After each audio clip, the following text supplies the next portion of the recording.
हमारे चैनल को सब्सक्राइब करें और बेल आइकन दबाएं। काम हो गया क्या? मुझे 3 बजे का वादा किया तो तुमने, मुझे उसे भी जवाब देना है। मैं वक्त का बहुत पक्का आदमी हूँ। ये लो अपनी घड़ी, देख लो सब कुछ ठीक है या नहीं।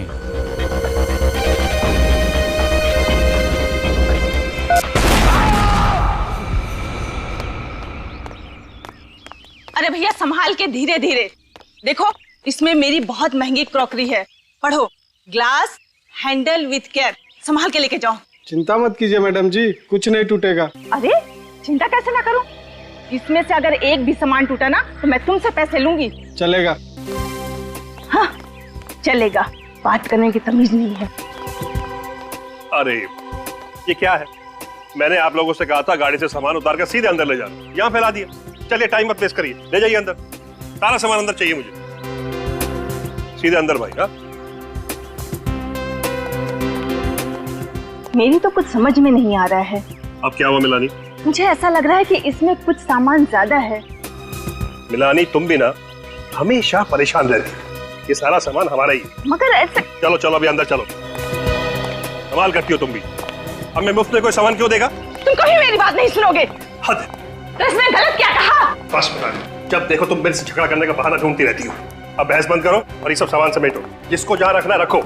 हाँ हाँ मुझे पता है, मुझे ही सब करना है। ये उठाओ, वहां रखो। वहाँ रखो।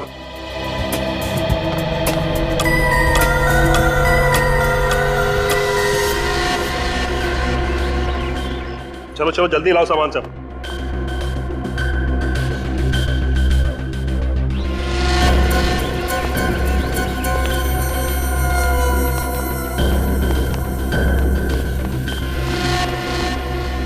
ठीक से खोला उसे।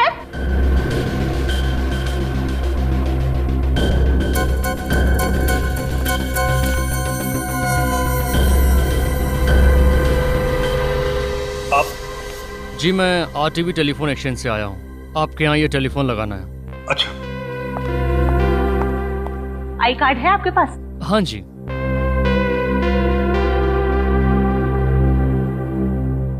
चलो छोड़ो, अब आइए मेरे साथ। टेलीफोन बेडरूम में लगा लो, आइए। जी। अरे घड़ी क्या देख रही हो, काम करो जल्दी। ना काम पड़ा है। मिलानी ये तो कह रहा है कि बेडरूम में टेलीफोन का कनेक्शन खराब हो गया, फोन यहीं हॉल में लगेगा। बेडरूम का कनेक्शन खराब है? जी मैडम। नहीं नहीं, हॉल में फोन मत लगाना। जब भी फोन बजेगा मुझे ही उठाना पड़ेगा। बेडरूम का कनेक्शन आज ही ठीक कर दो। माफ कीजिएगा मैडम, आज तो हो नहीं पाएगा। आपके घर के अलावा मुझे 2 और घरों में जाना है। अरे छोड़ो ना, तुम बिल्कुल फिक्र मत, फोन यहीं लग जाने दो। जब भी घंटी बजेगी मैं खुद आके उठाऊंगा। बस तुम उठाओगे? सुस्ती के पहाड़। ज़बान संभाल के बात करो मिलानी, जो मुंह में पक देती हूँ। जो तुम्हारे दिल में आए करो। हाँ। अरे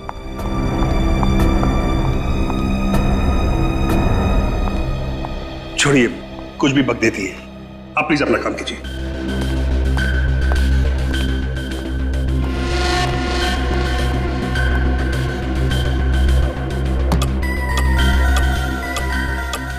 अब थोड़ा ही सामान बचा है, इसे कल सजाएंगे। जी मिलानी तुम बिल्कुल फिक्र मत करो, हमारे पास वक्त ही वक्त है, आराम से सजा लेना। हाँ तुम तो बोलोगे ही, आखिर घर तो हमें ही सजाना है ना। तुम फिर से शुरू हो गई ना? क्यों, सच्ची बात कड़वी लगी? तुमसे तो बात करना ही बेकार है। हाँ, मैंने कहा ना, इनका कुछ नहीं हो सकता। रीमा तुमने घर के सारे खिड़की दरवाजे बंद कर लिए ना? जी मैम साहब। ठीक है, तुम जाओ सो जाओ, मैं भी सो जाती हूँ। जी।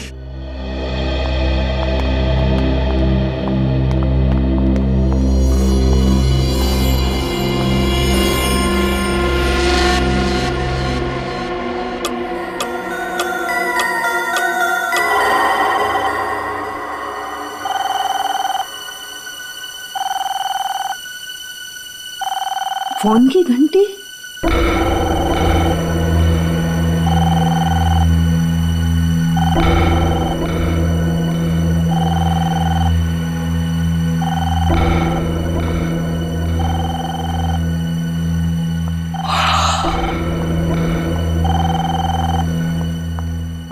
लगाया नहीं कि फोन बजना शुरू। अभी तक तो पड़ोसियों से भी जान पहचान नहीं हुई। इतनी रात को किसका फोन हो सकता है? हेलो मिलानी, मिलानी ये क्या हो गया? सब खत्म हो गया। मिलानी, काश काश मैं गया होता वो फोन उठाने तो ये सब कुछ नहीं होता। मिलानी, तुम जैसी भी थी मेरी पत्नी थी। मिलानी तुम मेरी पत्नी थी। कैसे हुए इसे? कुछ नहीं पता साहब। मैं और मिलानी बेडरूम में सो रहे थे, फिर अचानक फोन की घंटी बजी। मिलानी फोन उठाने गई, फिर अचानक जोर से धमाका हुआ। मेरी नींद खोली, भागता बाहर आया, तब तक सब कुछ खत्म हो चुका था। खत्म हो चुका था सब कुछ। आप उस वक्त बेडरूम में थे? जी हाँ। और आप कहाँ थी? मैं रसोई घर में थी साहब, मैं भी सो ही रही थी। फोन की घंटी सुनाई नहीं दी आपको? नहीं साहब। सही है, देखिए फोन की हालत देख के तो नहीं लगता कि फोन के अंदर बॉम्ब लगाया गया होगा। तो ये बॉम्ब किस चीज में रखा गया होगा? अब कितने बजे थे जब बम फूटा? जी 2 बजे थे साहब। हाँ, 2 बजे के आसपास। 2 बजे पे? जी साहब। 2 बजे फोन की घंटी बजती है और 2 बजे धमाका होता है। इस धमाके का और इस फोन के घंटी का आपस में कोई ना कोई कनेक्शन है। आप लोग दोपहर को ही आए थे ना यहाँ पे? जी हाँ, 1 बजे। और ये सारा सामान आप लोग अपने साथ लेके आए थे? जी। अच्छा, आप लोगों को अपने सामान में कुछ अजीब लगा? कोई सामान जो आप लोगों का नहीं हो? साहब मुझे तो सब कुछ ठीक लग रहा था, लेकिन मिलानी बार बार एक बात बोल रही थी, सामान कुछ ज्यादा है, सामान कुछ ज्यादा है। सामान ज्यादा है? अच्छा ये बताइए कि पूरे दिन में कुछ भी ऐसा हुआ जो आपको अजीब सा लगा? अजीब? वो टेलीफोन वाला आदमी साहब? हाँ, वो टेलीफोन वाला आया था कनेक्शन के लिए। पहले वो बेडरूम में गया, उसने बोला वहां पॉइंट खराब है, फिर आके उसने यहाँ उसने कनेक्ट किया। पॉइंट खराब है? बेडरूम उस तरफ है? हाँ। अच्छा, ये टेलीफोन वाला कितने बजे आया था? हमारे आने के कुछ टाइम बाद ही आया था। मतलब आप लोग यहाँ पे पहुंचे और उसी वक्त तो टेलीफोन वाला भी आया? जी। कमाल है। वही तो मैं भी सोच रहा हूँ सर। लेकिन उसे तो आपने ही बुलाया ना? नहीं, हमने नहीं बुलाया उसे। फिर आपने उसे घर में घुसने क्यों दिया? हमें लगा शायद हमारे एजेंट ने उसे भेजा होगा। नाम क्या था इस टेलीफोन वाले का? नाम? सर, टेलीफोन वाले ने झूठ बोला था सर। बेडरूम का कनेक्शन एकदम ठीक ठाक है। ओह, मतलब वो टेलीफोन वाला यहाँ बॉम्ब रखने के लिए आया था? हाँ सर, और ये सारी की सारी साजिश पहले से ही रची गई थी। 2 चीजों का पता करना होगा। एक तो ये बॉम्ब किस चीज में रखा गया था, और दूसरा वो फोन कॉल किसने किया था। आप जरा अपने एजेंट का नाम और सेल नंबर दीजिए हमें। इस बार हम 3 महीने का किराया एक साथ ही लेंगे। यस, हम लोग सीआईडी से। जी कहिए, क्या मदद कर सकते हैं हम आपकी? रोज विला तुम लोगों ने किराए पर दिया है ना?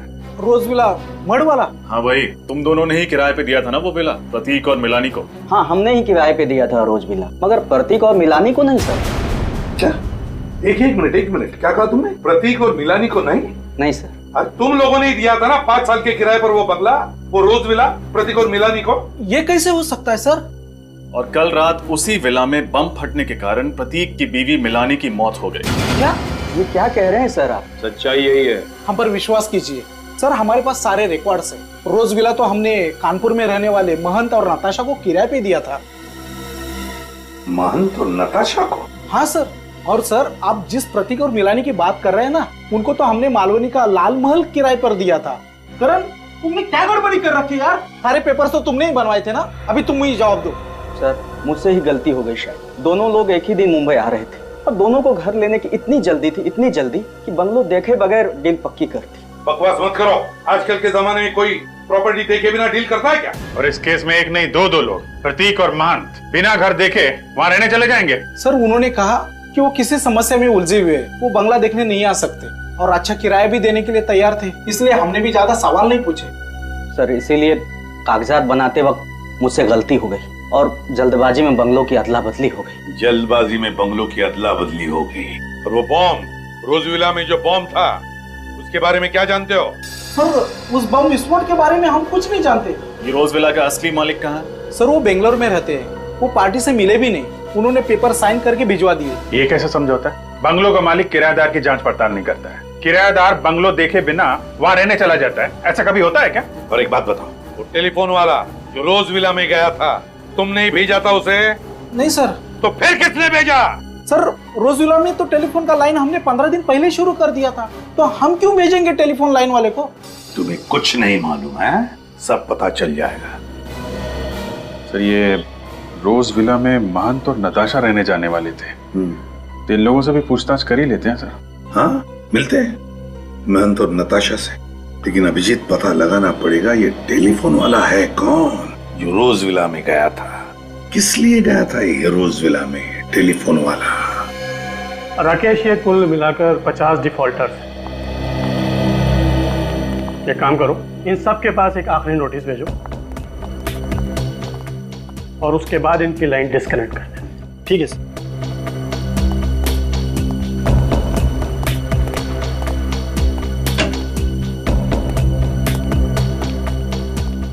आप ही आरटीबी टेलीफोन एक्सचेंज के एरिया सुपरवाइजिंग मैनेजर है? जी मेरा नाम विवेन है सर। देखिए हम लोग सीआईडी से, रोज विला मड आइलैंड में एक औरत का खून हुआ है और उसी सिलसिले में हम आपके एक कर्मचारी से मिलना चाहते हैं। वो कर्मचारी कल इस रोज विला में गया था एक नया टेलीफोन एक्सचेंज करने के लिए। सर आप किस कर्मचारी की बात कर रहे हैं? उसका नाम तो हमें नहीं मालूम, लेकिन इन्होंने उसकी शक्ल देखी थी।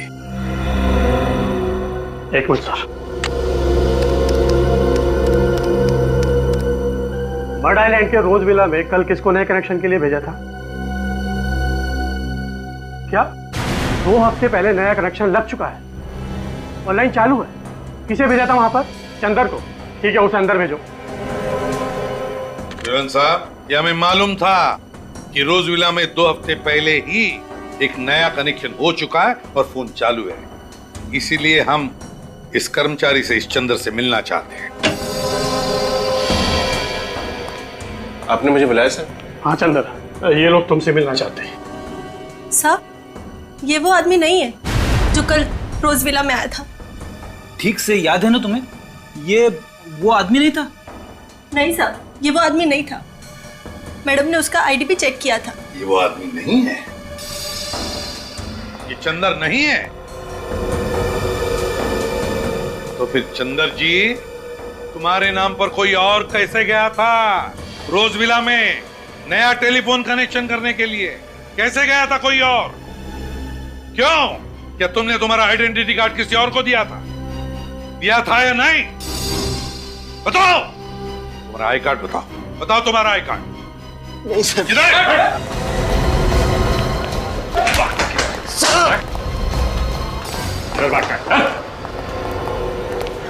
बताओ बताओ कौन गया था तुम्हारे नाम पर? कौन गया था चंदर बनकर? जल्दी बता। सब मुझे उसका नाम नहीं मालूम साहब। कैसे नहीं मालूम? जल्दी बता, बता कौन है वो? क्या जानता है उसके बारे में तुम? मैं उसे ज्यादा नहीं जानता साहब, बस सिर्फ 1 हफ्ते से मैं उसे टेलीफोन एक्सचेंज के बाहर देखता था साहब। उसने मुझसे दोस्ती की, अपना प्लान बताकर मुझे अच्छे पैसे दिए साहब, ताकि मेरा मुंह बंद रहे। और क्या जानता है उसके बारे में? वो मुझसे मिलने के बाद अक्सर रिक्शा पकड़ता था साहब। रिक्शा पकड़ता था? और क्या कहता था रिक्शा वाले को? कहाँ जाना है कहता था? चारको।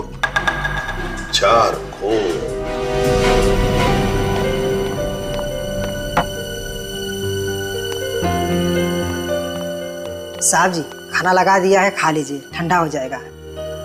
नताशा मैम साहब अभी तक उठी नहीं। अखबार पढ़ते पढ़ते समय का पता ही नहीं चला। और ये नताशा भी ना, उसकी नींद की गोलियां कम करनी पड़ेगी। वैसे भी नताशा मैम साहब ने तो अलार्म लगाया था ना। इस समय कौन है? आप? मन तो नताशा घर में है, हम लोग सीआईडी से हैं। सीआईडी? हाँ। कहिए, मैं ही महंत हूँ। देखिए, रोज विला में जो वारदात हुई है उसके बारे में पूछताछ करने आए हम लोग। हाँ, अमित ने सब कुछ बताया मुझे उसके बारे में। स्टेट एजेंट अमित ने सब कुछ बताया? जी। आप जरा ये फोटो देखिए, इन दोनों में से किसी को जानते हैं आप?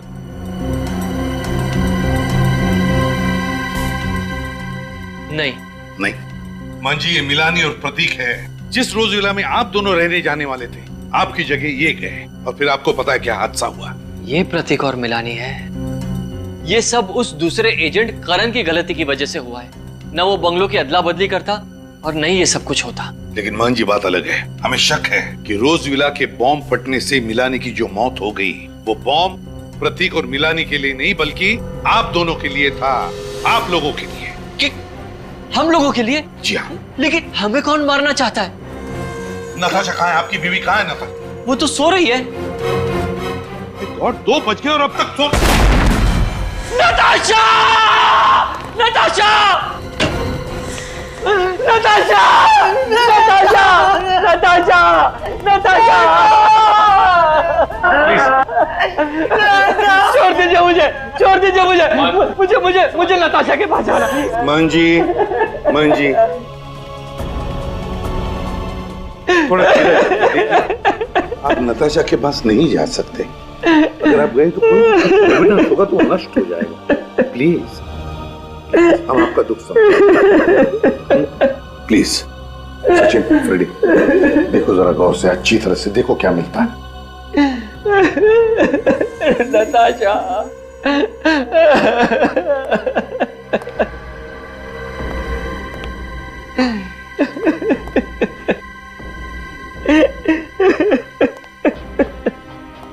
प्लीज शांत हो जाइए।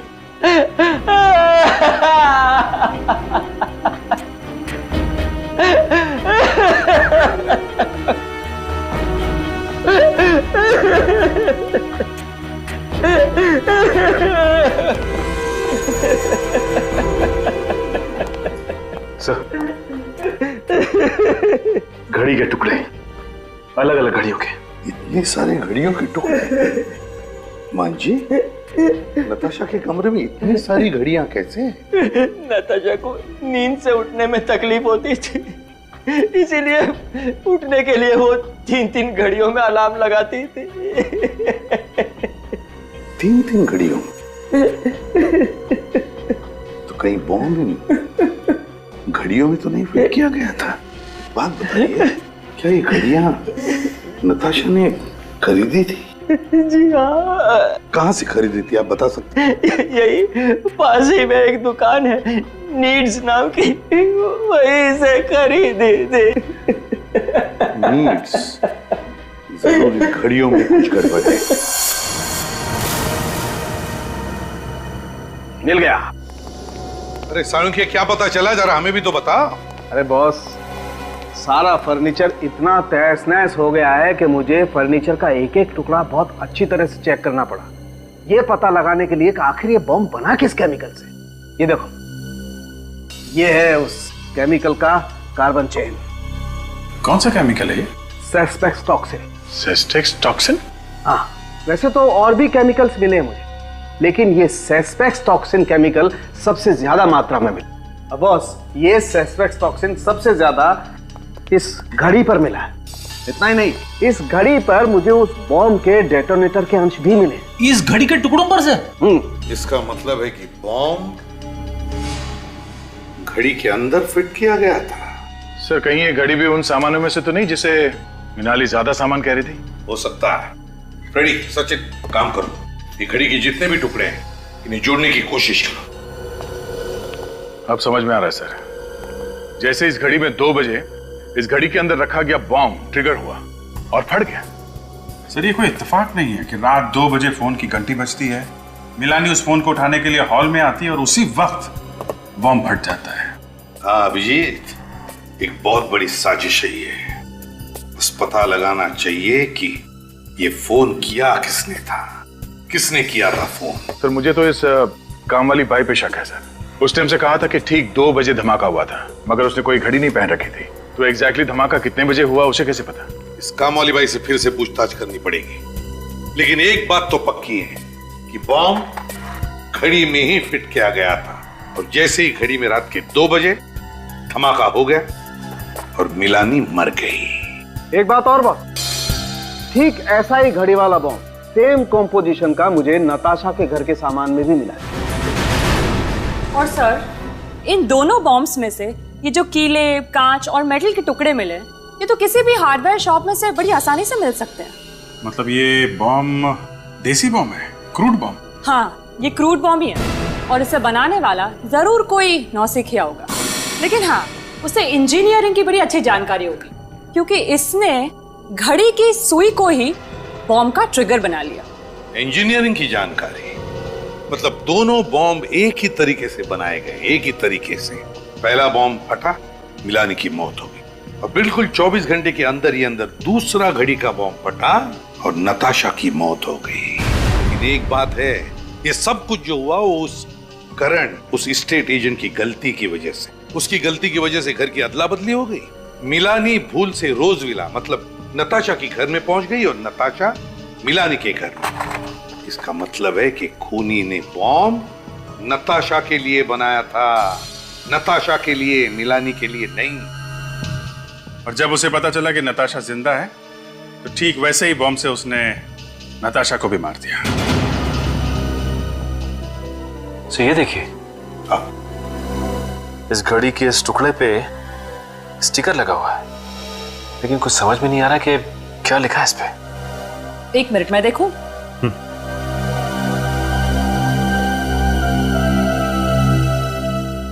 हाँ, अब देखिए, कुछ कुछ नजर आ रहा है।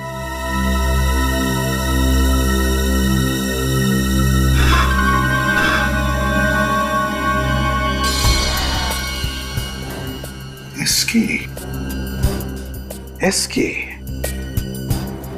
कैसा नाम है ये? एसके कहीं ये कोई कंपनी तो नहीं जहां पर ये घड़ी बनी है, या फिर कोई दुकान जहां से ये घड़ी खरीदी गई है? ठीक से साफ सफाई करो। ये देखो कहां पे धब्बे लगे, पोंछो इसे। एक्सक्यूज मी, जी कहिए सर। जरा ये स्टिकर देख, एसके, ये आपकी दुकान का है? एसके, जी हाँ सर। सर ये स्टिकर तो मेरे दुकान का ही है सर। और तो और ये जो घड़ी का टुकड़ा है, इस घड़ी को तो मैंने पिछले हफ्ते ही बेचा था सर।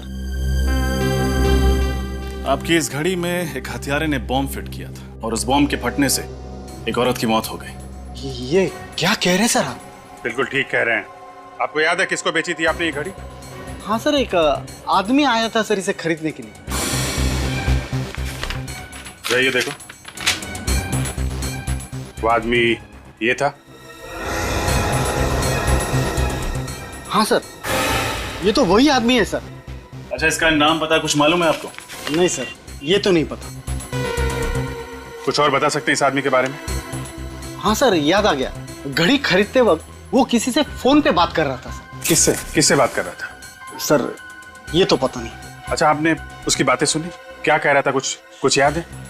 वो चारकोप के बारे में कह रहा था। चारकोप?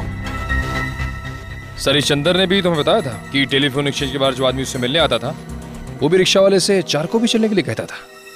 चलो चारकोप चलते हैं, शायद ये आदमी हमें वहीं पे मिलेगा।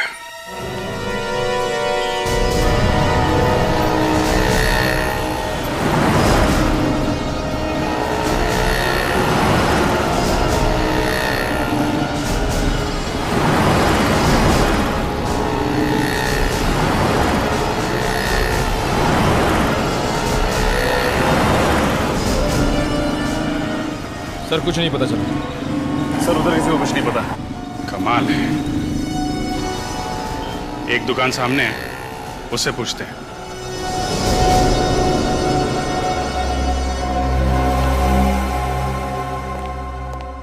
आप लोगों को क्या चाहिए साहब? हमारे सेठ बाहर गए हुए हैं। बाहर गए? जी साहब। कोई बात नहीं। आप जरा ये स्केच देखो। इस आदमी को देखा यहाँ आसपास? ये तो हमारे सेठ की तरह लग रहा है साहब। ये हमारे सेठ ही हैं। ये तो इनके सेठ निकले। खुद की इतनी बड़ी दुकान है। क्या नाम है तुम्हारे सेठ का? मकरंद साहब। मकरंद? जी साहब। निखिल, जरा वो टुकड़ा दिखाना इन्हें। ये देखिए।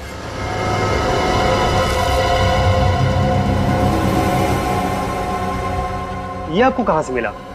अरे वाह, बड़ी जल्दी पहचान लिया तुमने इस घड़ी के टुकड़े को। जी साहब। तब तो तुम्हें यह भी मालूम होगा कि तुम्हारा सेठ क्या क्या गुल खिला रहा है। ये आप क्या कह रहे हैं साहब? मेरे कुछ समझ में नहीं आ रहा।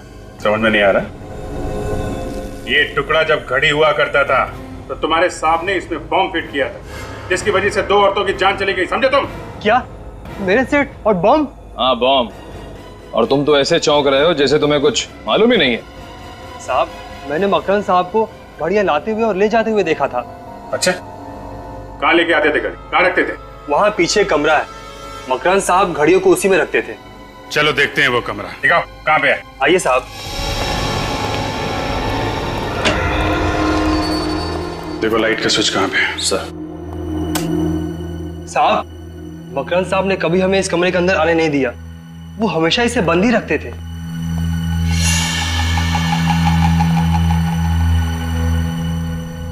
My God.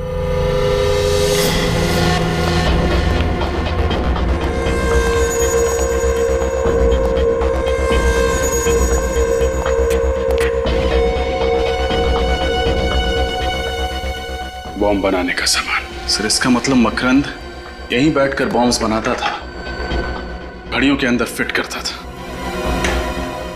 क्या ये सब? यहाँ इतना सब कुछ चल रहा था और तुम लोगों को कुछ पता नहीं चला? घड़ियां तो हमने देखी थी साहब, लेकिन उसके अंदर मकरंद साहब ने क्या हेरा फेरी की ये हमें मालूम नहीं पड़ा। सर, ये देखिए, ये तो रोज विला की फोटोज है। यस सर, बंगलो खाली है और सारी तस्वीरों में बंगलों का अंदर का हिस्सा दिख रहा है और ये सारी तस्वीरें हर तरफ से ली गई हैं। पर सर, खाली बंगलों के अंदर की तस्वीरें खींचने का क्या मतलब हो सकता है? मतलब ये निखिल की प्रतीक और मिलानी के रोज विला में जाने से पहले मकरंद उस बंगलो में गया और वो घड़ी बम कहाँ पे फिट करना है वो जगह तय कर ली। सर, लेकिन बंद पड़े हुए बंगलों के अंदर जाकर तस्वीरें खींचना ये कैसे मुमकिन हुआ होगा? मतलब इस मकरंद के पास रोज विला की चाबी थी, किसी जान पहचान वाले ने उसे चाबी दी होगी, मगर किसने? वैसे तुम्हारे मकरंद साहब गए कहाँ हैं?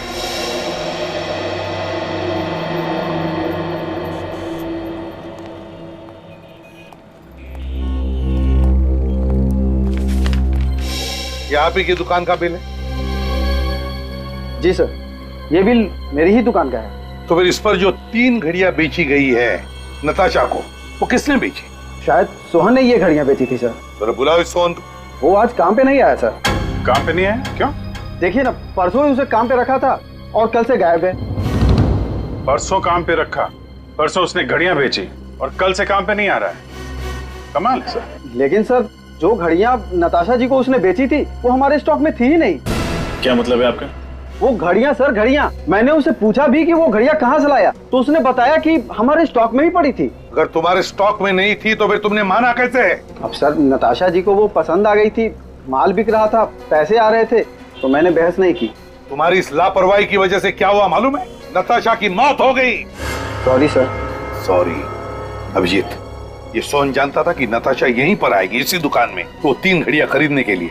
इसलिए इस सोहन ने ये घड़ियां बॉम्ब फिट करवा के बाहर से ले ली और यहाँ ला करके उसे बेच दी। मतलब सब कुछ पहले से ही तय था? हाँ, सब कुछ पहले से ही प्लान था। सोहन का पता है तुम्हारे पास? जी सर, उसने जिस नंबर से मुझे फोन किया था वो नंबर मेरे मोबाइल में होगा। नंबर दो जरा। जी, 03622 91919 919। जी सर, क्या हुआ? ये नंबर तो स्टेट एजेंट करण का है। करण का? हाँ सर, उस दिन जब हम लोग ऑफिस में गए थे तो मैंने उससे नंबर ले लिया था। लगाओ इसे, देखते।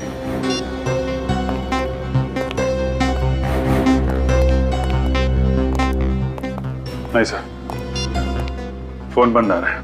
फोन बंद आ रहा है? सर, इसका मतलब करण और सोहन एक ही आदमी है और वो सोहन सिर्फ इसलिए बना था ताकि वो बॉम्ब वाली घड़ियां नताशा को बेच सके। हाँ अभिजीत, मुझे तो लगता है मकरंद को रोज विला की चाबी भी इसी करण ने दी और नताशा की मौत का कारण भी यही है। ये करण, इस करण को उठाते हैं।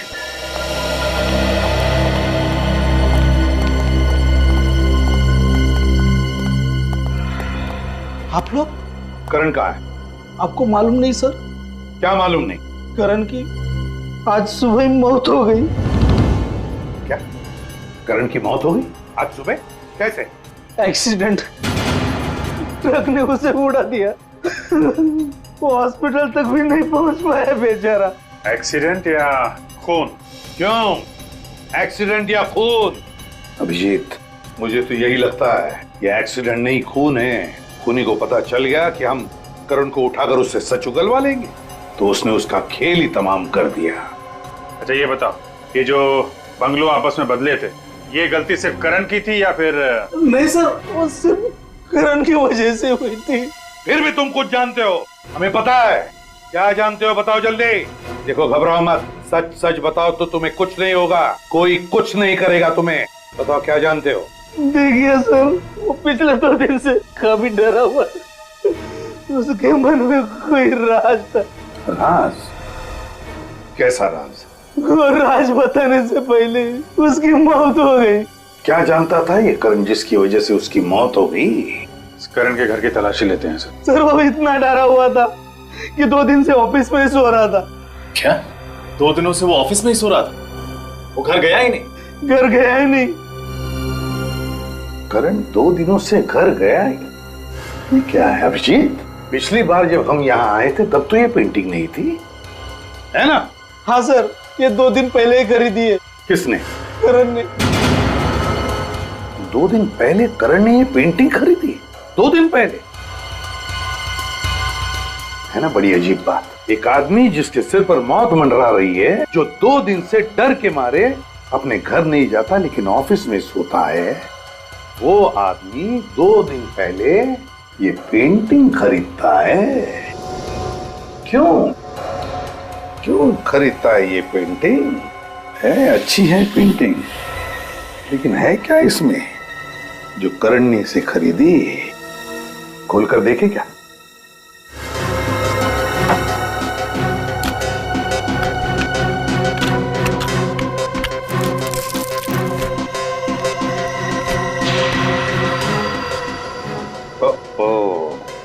ये क्या है? Blank envelope. कुछ है इस एनवेलप में।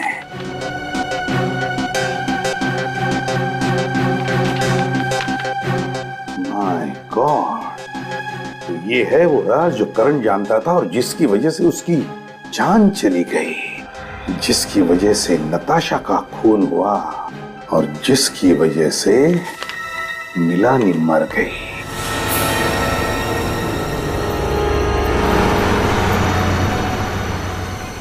सोलापुर की इतनी सारी बसें निकल गई, लेकिन ये मकरंद अब तक दिखाई नहीं दिया। सर कहीं उसे पता तो नहीं चल गया कि हम लोग आने वाले हैं? देखते हैं, इंतजार करते हैं। और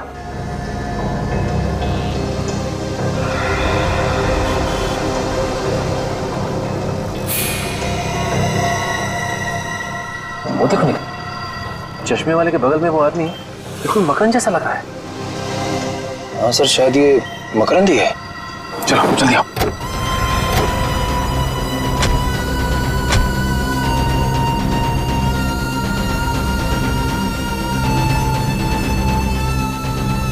मिस्टर मकरंद। कौन हो तुम लोग और मेरा नाम कैसे जानते हो? मकरंद बाबू, हम लोग सीआईडी से। सीआईडी? अगर आप लोग सीआईडी से हैं तो मैं इसमें क्या कर सकता हूँ? कुछ नहीं, हम ही करेंगे जो करना है। वैसे आपको याद होगा कि नताशा मिला नहीं और घड़ी बॉम्ब। ओह, तो आप लोगों को सब पता चल गया। लेकिन आप लोग मेरा कुछ बिगाड़ नहीं सकते क्योंकि आप लोगों के पास मेरे खिलाफ कोई सबूत नहीं है। सबूत है मकरंद, सबूत है। करण मरने से पहले तुम्हारी काली करतूतों का चिट्ठा एक कागज पे लिख कर गया था और वो कागज का टुकड़ा हमारे पास है, सीआईडी के पास। अब चुपचाप अपना जुर्म कबूल कर लो वरना। भागता किधर है?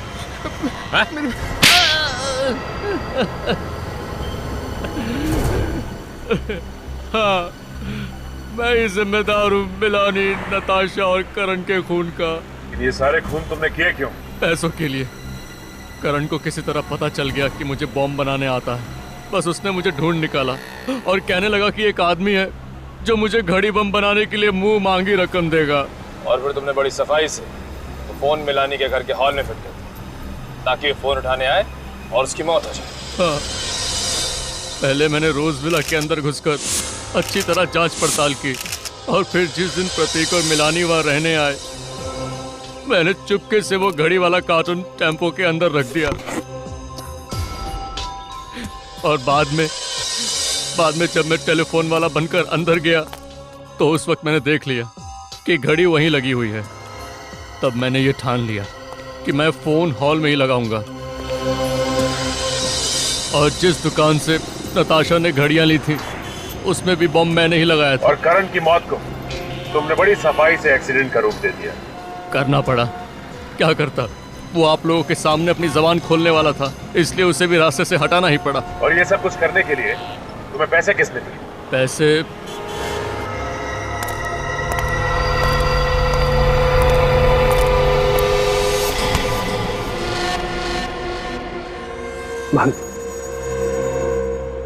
सारा प्लान चौपट हो गया है। सीआईडी ने पूरा खेल बिगाड़ कर रख दिया है। लेकिन मैंने अपना वादा पूरा किया। मैंने भी अपना वादा पूरा किया। आज के बाद हम लोग भूल जाएंगे कि हम लोग एक दूसरे को कभी जानते भी थे। चलो, अलविदा। प्रतीक, बैग को हाथ मत लगाओ। पीछे हटो। बैग खोलना नहीं, पीछे हटो। संभाल के।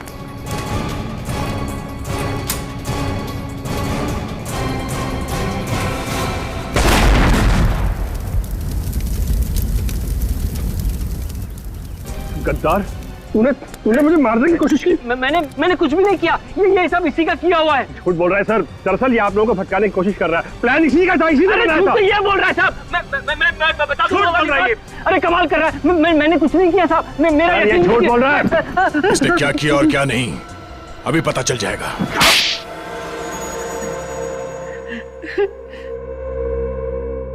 अब 3 मिनटों में तुम्हारी कहानी हम सुनाएंगे।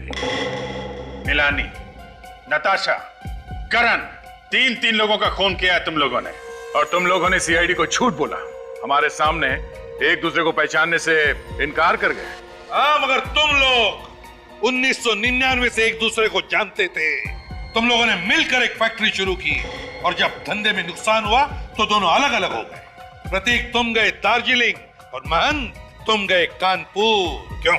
लेकिन वो फैक्ट्री किसकी होगी इसका कोई नतीजा नहीं निकला। तो प्रतीक जी, आपने सोचा कि क्यों ना महंत जी की मौत हो जाए तो सारी फैक्ट्री आपके नाम। और फिर एक दिन अचानक तुम दोनों दोस्त बन गए और ये गहरी साजिश रची। और ये हमें कैसे पता चला? करण से। करण जो कई साल पहले तुम दोनों का नौकर हुआ करता था, उसी ने तुम दोनों का काला चिट्ठा लिख कर रख दिया कागज पर हमारे लिए, समझे? 3 मिनट खत्म। अब तुम लोग बोलोगे और हम सुनेंगे। सही कहा आप लोगों ने। ये सब इस प्रतीक का शुरू किया हुआ है। ये हमारी फैक्ट्री की प्रॉपर्टी बेचना चाहता था। हाँ, मिलानी मुझ पर दबाव डाल रही थी क्योंकि हमारा कर्जा सर के ऊपर चढ़ चुका था। बस इसीलिए। इसलिए क्या? इसलिए इसने प्लान बनाया। इसे पता था कि हम लोग मुंबई आ रहे हैं। मुझे और मेरी बीवी नताशा को जान से मारने के लिए मकरंद की मदद से इसने रोज विला बंगलो में बॉम्ब प्लांट किया। मिस्टर प्रतीक, तुम्हें तो मालूम था कि रोज विला में बॉम्ब लगा हुआ है, फिर तुम अपनी पत्नी के साथ वहां रहने क्यों चले गए? सर, मिलानी की रोज रोज की नोक झोंक से मैं परेशान हो चुका था, थक चुका था। वो मुझे डिवोर्स देने को तैयार नहीं थी। इसलिए जब मुझे पता चला कि करण से गलती हो चुकी है तो मैंने सोचा क्यों ना इस मौके का फायदा उठाया जाए और इसी बहाने मिलानी से अपना पीछा भी छुड़ा लिया जाए। और मिस्टर महंत, जब आपको पता चल चुका था कि प्रतीक आप दोनों की जान लेना चाहता है तो आपको सीआईडी के पास आना चाहिए था। आप हमारे पास क्यों नहीं आए? क्योंकि ये भी दूध का धुलावा नहीं है सर। मिलानी के मौत के कुछ घंटों बाद ही इसने मुझे फोन पर धमकी दी और हमारी पुरानी जगह पर मिलने को कहा। कुछ साबित नहीं कर पाओगे मान तुम। इससे कोई फायदा नहीं होने वाला। बिना मेरे फायदे के मैं अपना वक्त बर्बाद नहीं करता प्रतीक, नेवर। तुमने मुझे और मेरी बीवी नताशा को बॉम्ब ब्लास्ट में उड़ाने का बहुत अच्छा प्लान बनाया था, मगर भला हो उस करण का जो उस बॉम्ब ब्लास्ट में तुम्हारी बीवी मिलानी ही मारी गई। सोचो प्रतीक, सोचो, अगर यही बात मैंने सीआईडी को बता दी तो बता क्यों नहीं देते? बिजनेसमैन हूं ना, हर बात में सबसे पहले अपना फायदा सोचता हूं। अच्छा, तो मुझे बचाकर तुम्हें क्या फायदा होने वाला? ना सिर्फ मुझे ही नहीं, तुम्हें भी। हम दोनों को बहुत बड़ा फायदा हो सकता है अगर तुम मेरा छोटा सा प्रस्ताव मान लो तो। कैसा प्रस्ताव? देखो प्रतीक, हम दोनों ने मिलकर पार्टनरशिप में बिजनेस शुरू किया था, ये सोचकर कि करोड़ों कमाएंगे, ऊंचाई तक पहुंचेंगे। आज हम लोग ऊंचाई तक तो पहुंच गए, मगर नीचे करोड़ों का कर्जा है। ये सारी मुसीबतें टल सकती है प्रतीक, अगर तुम मेरी बात मान लो तो। देखो मान, जो कहना है साफ साफ कहो। अब तुमने तो बड़ी आसानी से बॉम्ब ब्लास्ट करके अपनी बीवी मिलानी को मरवा दिया। नहीं, मैं सच कह रहा हूं ना। तुम कहना क्या चाहते हो मान? मैंने जानबूझकर मिलानी को मारा है? अब तुमने जानबूझकर मारा है या खैर छोड़ो इन बातों को, और मेरी एक छोटी सी और आसान सी बात सुनो। देखो, जिस तरह तुमने बॉम्ब ब्लास्ट में अपनी बीवी मिलानी को मारा है ना, ठीक उसी तरह तुम्हें मेरी बीवी नताशा को भी मारने में मेरी मदद करनी होगी। सिंपल। लेकिन इसमें मेरा क्या फायदा है? Yes, I knew it. ये हुई ना एक अच्छे बिजनेसमैन वाली बात। प्रतीक, मेरी बीवी नताशा का 50 करोड़ का इंश्योरेंस है। मेरी बीवी नताशा मर गई, फिर 25 करोड़ मेरे, 25 करोड़ तुम्हारे। तुम अपने रास्ते, मैं अपने रास्ते। और सीआईडी, उनका क्या? सीआईडी यार, सीआईडी को कैसे पता चलेगा? ये राज तो तुम्हारे मेरे बीच में है ना। ठीक है, मुझे मंजूर है। Good, very good. 24 घंटे का टाइम देता हूं, पैसा मेरा, दिमाग तुम्हारा। डन। 24 घंटे। और फिर मैंने मकरंद को फोन किया। बम बनाना मेरा खुफिया पेशा है। जब मुझे दुगने पैसे का लालच दिया गया तो मैं इनकार न कर सका। प्रतीक, तुम्हारे इस प्लान का मोहरा था करण, मगर तुम दोनों ने उसे ही मार दिया। हाँ, दरअसल महंत और मैं कर्ज में डूबे हुए थे। दोनों को पैसों की सख्त जरूरत थी और करण, उसको शक हो गया था कि ये हम दोनों की मिलीभगत है। प्रतीक, तुमने अपने फायदे के लिए करण का इस्तेमाल किया और मान तुमने प्रतीक का। नताशा की मौत के बाद ब्रीफकेस में बॉम्ब रख के तुमने प्रतीक को दिया ताकि ये ऊपर पहुंच जाए और इंश्योरेंस के 50 करोड़ रुपए तुम अकेले हजम कर जाओ। नहीं सर, इरादा तो ऐसा नहीं था। मैंने प्रतीक से कहा भी कि जब तक सीआईडी का मामला ठंडा नहीं हो जाता धीरज रख और इंश्योरेंस के पैसे आने का इंतजार कर, मगर इसने मेरी एक नहीं सुनी। अब इसके हिस्से के इंश्योरेंस के 25 करोड़ रुपए मैं अपनी जेब से तो दे नहीं सकता था, इसीलिए। वक्त के साथ खेलने का बड़ा मजा आता है ना तुमको। अब जेल में बैठकर एक एक सेकंड, एक एक मिनट, एक एक घंटा, एक एक दिन गिनते रहना, तब तक फांसी का ऑर्डर आ ही जाएगा। For more updates, subscribe to our channel, click the show links and enjoy watching the videos.